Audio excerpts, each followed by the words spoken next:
April is National Autism Acceptance Month, and the Autism Center at Connecticut's Hospitals for Special Care is helping families across our state. And the center provides diagnosis, support, and so much more for autistic people every day. Dr. Lauren Herlihy, the director of autism psychology, and Meghan Gallagher, the practice manager for autism services, are both here to tell us more. Thank you both for being here this morning. Thanks for having us. All right. Excited. First, toot your accolades. I mean, you guys have been given some prestigious awards, so toot your horn. Yeah. Oh. Thank you so much. Yeah, we are proud to have national recognition from Patient Specialty Centered Practices, PCSP. Right. And that's something that we've had since 2017, I believe. Which is really remarkable. Yeah, so we're the only patient-centered specialty practice for autism in the country. In the country. In the country. Right here in Connecticut. Yeah. How lucky are we? I know, we're right? so lucky to have this. And in 2021, you know, in the height of all the pandemic craziness, we were honored by Stanford University as one of the top sites and centers in the country for working with folks with autism as well, based on a case study that they did there. And we're so honored by this. You know, we really are just excited to work with our families every single day and get the kids care that they need. And I love how, you know, we're focusing on the acceptance part. You know, for so many years, you just kept hearing Autism Awareness Month, Autism Awareness Day, but really now we're kind of shifting the language to the acceptance. So what does autism look like in different people? Let's start there. Sure. So as a psychologist, one of our areas of work is diagnosing symptoms of autism, and there truly is a spectrum or a full range from someone that very obviously is not able to speak or uses a communication device to speak, all the way to folks that we've had that are in all AP classes but struggle really with social relationships and friendships and picking up on that social nuance.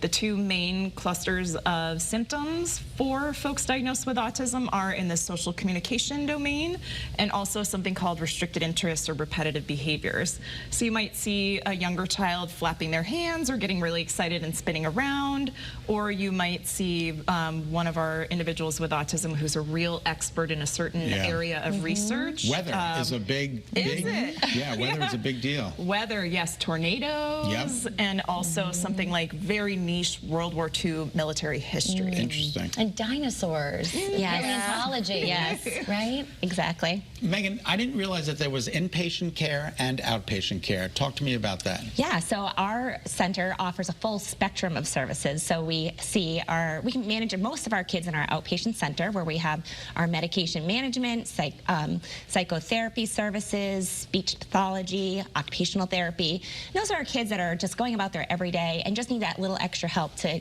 help them get through the everyday activities. Right.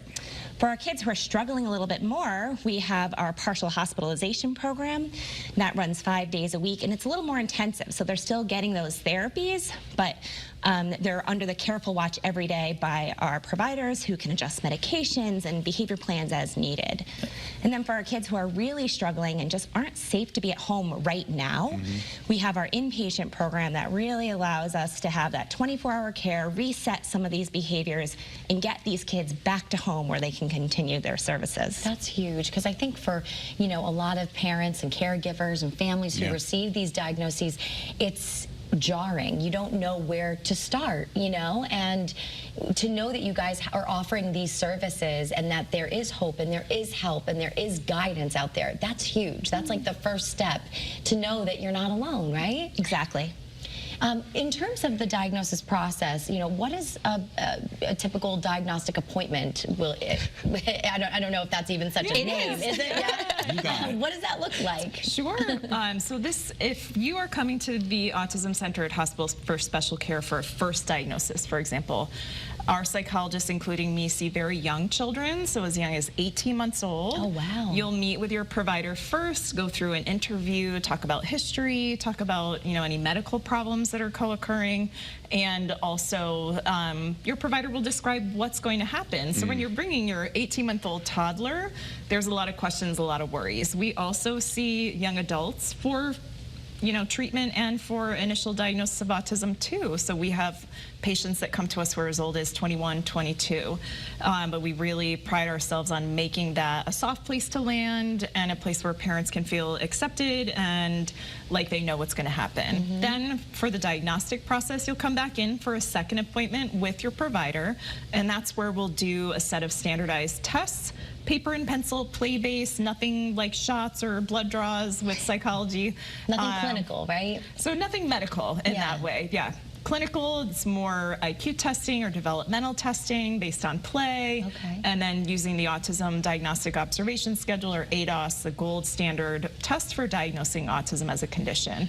And then in a final appointment, the provider goes through all the test results, answers any questions that the parent has. If there is a diagnosis of autism, we'll tell you that. If not, and there's something else going on, we'll talk with you about that as well.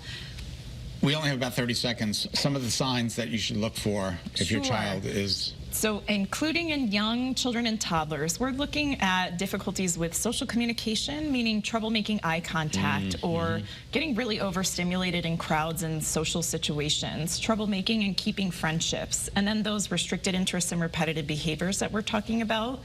In young children, that might look like spinning, flapping, lining up toys, or, a bright 6-year-old who's really into dinosaurs, but to a whole other level than other kids.